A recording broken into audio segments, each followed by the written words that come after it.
올해 노벨 생리의학상은 세포의 적응 과정을 연구한 3명의 과학자에게 돌아갔습니다. 이번 연구는 빈혈이나 암과 같은 질병 치료에 도움이 될 것으로 보이는데요. 자세한 내용은 전문가와 함께 알아보겠습니다. 경북대학교 약학과 이유미 교수 전화로 연결돼 있습니다. 안녕하세요. 네, 안녕하십니까? 네, 먼저 이번에 노벨 생리의학상을 받은 연구 내용이 어떤 건지 설명부터 해주시죠. 네. 세포가 에너지를 생성하기 위해서 산소를 사용해야 한다는 것은 저희가 다 아는 사실입니다. 근데 세포가 산소가 부족한 상태에 놓일 때가 있습니다. 예를 들면 고산지대에 사는 사람의 경우라든가 빈혈이 있는 사람, 정상인의 경우라고 하더라도 혈관이 막히거나 혈관이 부족해서 혈액 공급이 잘 안 되는 조직에서의 세포를 우선 생각할 수 있는데요. 이렇게 세포 안에 산소 공급이 잘 안 될 때 우리는 세포가 저산소 상태에 놓여 있다고 말합니다.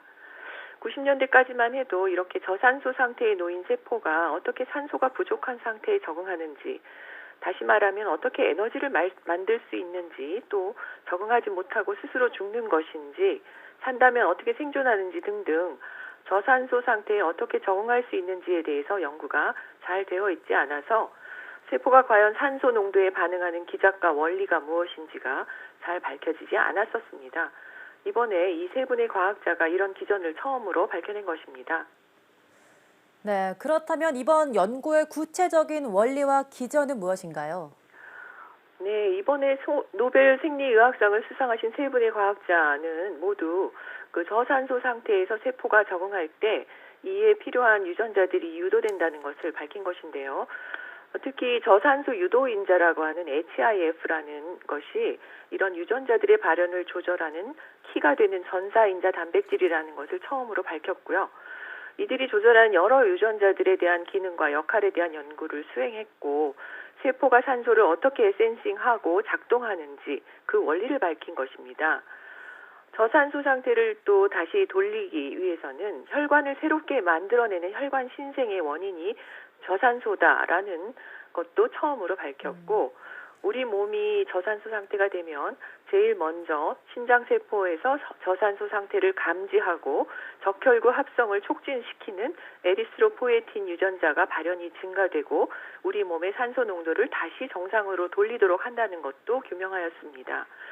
그러니까 이 세 분은 세포가 산소가 없거나 부족한 상태에서 우리 몸과 세포가 생리적으로 어떻게 반응하는지, 그리고 에너지 대사나 세포 생존과 같은 부분에서 적응을 해나가는 데 필요한 필수적인 인자, 그리고 그 작용을 억제할 수 있는 인자가 무엇인지를 찾으셨고, 이들의 작용 기전을 연구한 것입니다.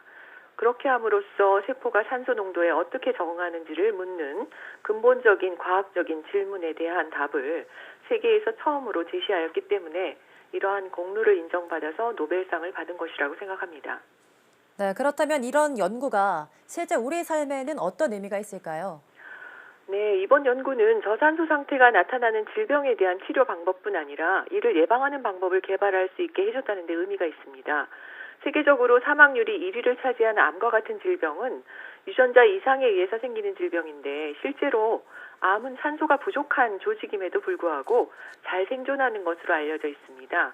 암은 증식하기 때문에 자기 스스로 저산소 상태를 만들어낼 수 있고요. 또 암이 악성화되는 것은 이러한 저산소 상태에 매우 잘 적응하는 능력이 있기 때문인 것으로 알려지게 되었습니다. 특히 이제 정상 세포에 비해서 산소가 없이도 잘 살아남기도 하고, 잘 증식하고, 또 전이성이 강한 세포로 바뀌기도 하고, 또한 항암제에 대한 내성을 갖도록 변형되기도 합니다. 그리고 저산소 상태를 극복하기 위해서 스스로 혈관을 새롭게 만드는 물질도 분비하기도 해서 많은 혈관을 생성하기도 하고요.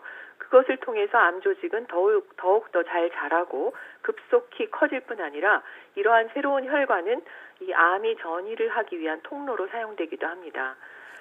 따라서 암이라는 질병에서 그 치료법을 개발하고 예방하기 위해서 꼭 필요한 연구라고 할 수 있겠습니다. 이 이외에도 혈관을 과도하게 만드는 질병이 있는데요. 당뇨병성 망막증이라든가 건선, 류마티스성 관절염과 같은 혈관 과다 질환을 이해하고 그 기전을 연구하는 데에도 이 저산소 신호 전달과 저산소 미세 환경 연구는 꼭 필요한 분야입니다. 네, 그렇다면 현재 의학 분야에서도 이 연구가 적용되고 있습니까? 아, 그렇죠. 저희 몸은 사실 모든 조직이 다 산소가 잘 전달이 되고 풍부한 조직은 아닙니다. 저산소 상태는 우리 몸의 줄기세포가 생성되고 유지되는 환경이기도 하거든요. 우리 몸에 혈액을 만드는 혈액줄기세포가 있는 골수 역시 저산소 환경이고요. 또 각 장기의 줄기세포가 분포하는 곳은 저산소 상태에 있는 것으로 밝혀지고 있습니다. 그래서 줄기세포 연구에도 이 연구가 응용될 수 있습니다. 그래서 이제 그 줄기세포 치료제 개발 분야라든가 조직 재생 연구에 유용하게 활용되고 있고요. 앞서 말씀드린 대로 암 성장을 억제하기 위한 혈관 과다 생성을 효율적으로 제어하기 위한 연구, 그리고 암의 악성화 과정에서 암의 미세 환경으로서 이러한 저산소 환경을 제어할 수 있다면 악성화를 억제하고 항암제 내성을 극복할 수 있는 방법을 개발하는 연구 분야에 활용될 수 있습니다. 즉 HIF의 억제제 개발, 그리고 혈관 신생 억제제 개발 등이 대표적인 암 치료제 또는 혈관 과다 질환 치료제 연구라고 할 수 있을 것입니다.